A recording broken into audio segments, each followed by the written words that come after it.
less nutritious than normal because of the terrible weather we've been experiencing? Could flooding and a lack of sunlight mean that our veg just isn't developing the nutrients that we need for a healthy diet? Well, one of our listeners alerted us to the problem. My name is Ian Merritt from Bubby Tracy in Devon. I understand that grass is low in nutrition at the moment due to the high rainfall last year. This is creating a problem for farmers feeding their sheep and cattle. I wonder, does the same apply to vegetables eaten by humans? Are vegetables grown outside low in nutrients at the moment? There does seem some logic that plants grown in very wet conditions will have their nutritional value diluted. If it is a problem for cows eating grass, is it a problem for humans eating vegetables? Well, that was Ian Merritt from Devon. Professor Mike Gooding is Head of Agricultural Policy and Development at Reading University. Is it true, do you think, would our vegetables and even possibly fruit be less nutritious in this poor weather? There are, it's true to say, some direct effects of things like high rainfall and also low sunshine on the content of produce, which would include vegetables, but also cereals and fruit and orchard crops, in ways that can be picked up by consumers. Really? So what effect is it having on our food? Ian mentioned there the word diluted.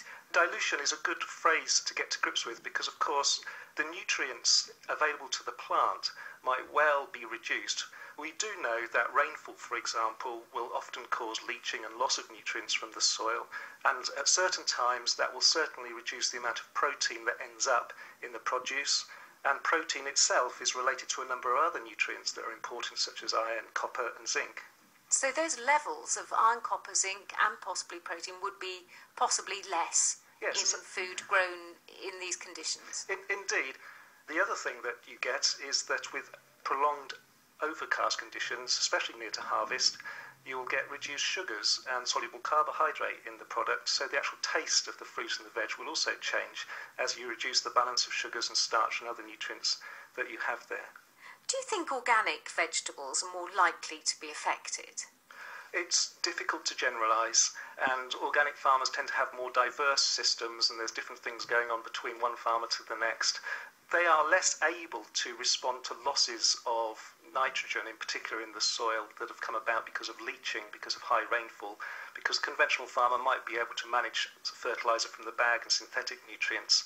It's more difficult for organic farmers to respond quickly in that way. Now, what about the amount of vegetables we should be eating? Do I have to tell my children they have to eat 10 a day instead of 5 a day to make up for this loss of nutrient in the veg? It's unlikely to have a dramatic effect as to cause, your children to be less thriving than they are already. The poor weather had an effect on yield as well. So if yield goes down more than the nutrition and the nutrients, the concentration will actually go up.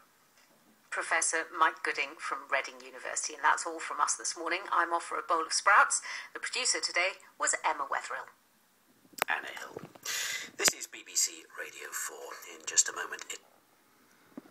So eat the fucking seaweed!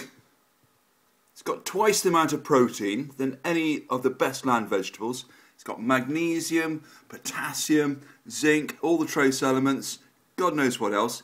Just eat it. That's what Thalassa says. From Cornwall.